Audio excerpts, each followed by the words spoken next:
Video game music is really cool. It's something I'm very passionate about and it's an important medium to me.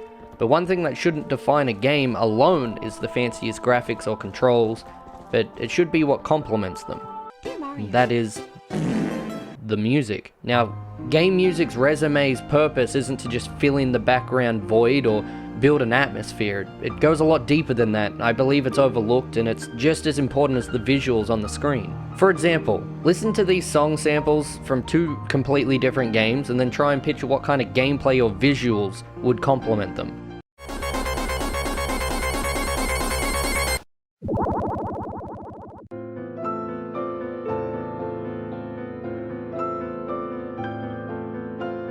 The first piece I cleverly labelled Anxiety.mp3 is from Sonic the Hedgehog 2 on the Sega Mega Drive. It includes the high rising tempo and can really build that stress and tension of, hey, you're just straight fucked. The second piece, however, is far from peaceful. It's from Dark Souls 1 and it plays during the finale of the entire base game when you're fighting Gwyn. It really helps set the tone and it wraps everything up, but if you've played any Soulsborne experience type games, you know there's an epic orchestra music in the background booming and you're literally one misclick or one misinput from just straight up dying and having to do a shit ton of stuff again. Now the main thing I want to do in this video is avoid the this music good, this thing is bad, it is awful.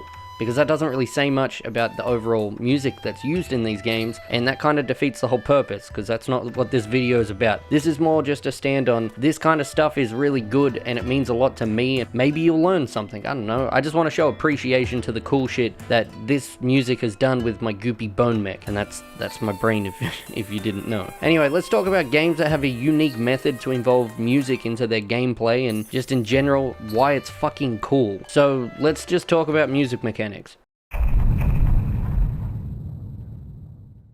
When it comes to music mechanics, I'm not talking about rhythm games or overall soundtracks, but I'm talking about games that have nothing to do with overall making music, and they just give you the option. For example, Minecraft gives you the note blocks, and Animal Crossing lets you make your own town theme. Yes, you just got rickrolled. As good as these two examples were, there is one game that went above and beyond to mix gameplay and music, and I feel like they did it so fucking well. I'm talking about Ocarina. God damn, this game has so much music. Everybody should know these songs. Like, any of them start playing, you immediately hop up like, come on, these games are fucking iconic. You wanna play fucking God? Change weather? Song of Storms. You fucking put Zelda to sleep, won't shut the fuck up? Have you ever had a dream that... Take a lullaby, big baby, shut the fuck up. Open this big ass old door, play Song of Old fucking Door. I don't know, just, this is why I'm not in the game music industry of naming things. Ocarina of Time really shines when it actually shows you how much content there really is to this game. The memory limitations with earlier games, it's fucking ridiculous, but like, watch this.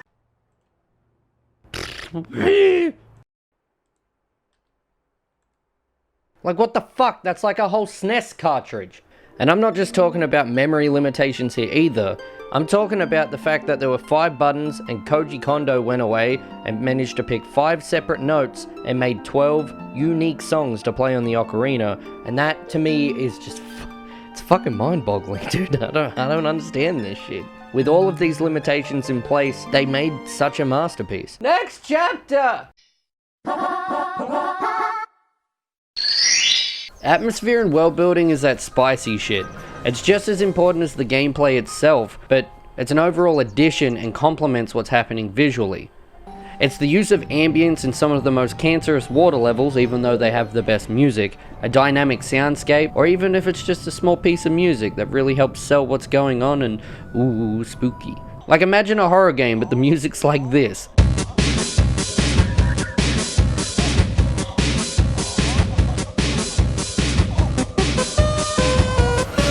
I take it back, this is scary. It's not limited to music that's written or is unique to said games either. Games as of recent years have managed to incorporate fully licensed music in their games, and it can really overall sell the time period or maybe the overall effect that you should have. Games like GTA Vice City and being in the 80s, the Fallout franchise, or even one of my personal favorites, BioShock. These games are just a few to mention as well that my goopy Bomek managed to pull from, but Metroid music is on a whole nother tier though. Metroid managed to just create something that feels alive. You never feel happy in those games, even though the music is straight fucking fire. Like, listen to this.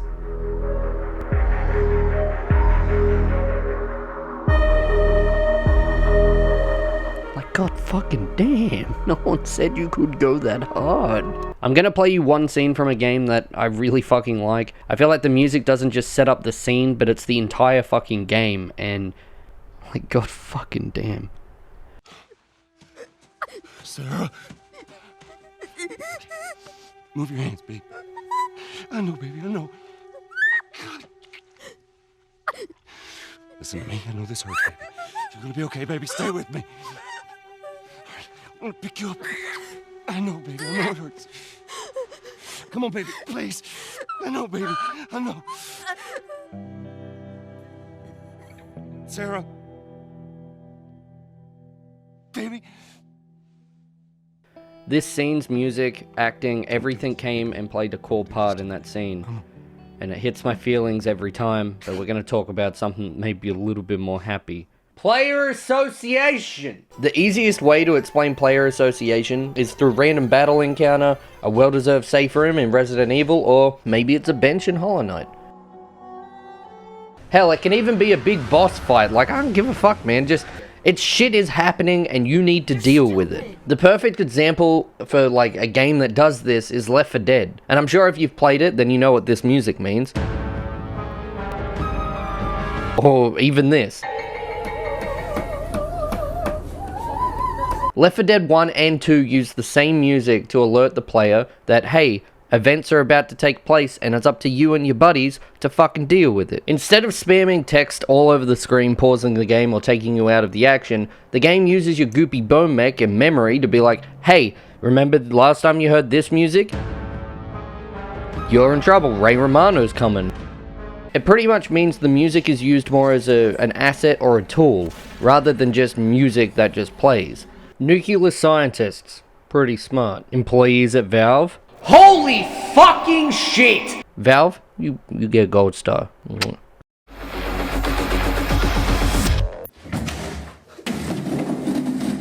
Who the fuck's playing that music? This shit good.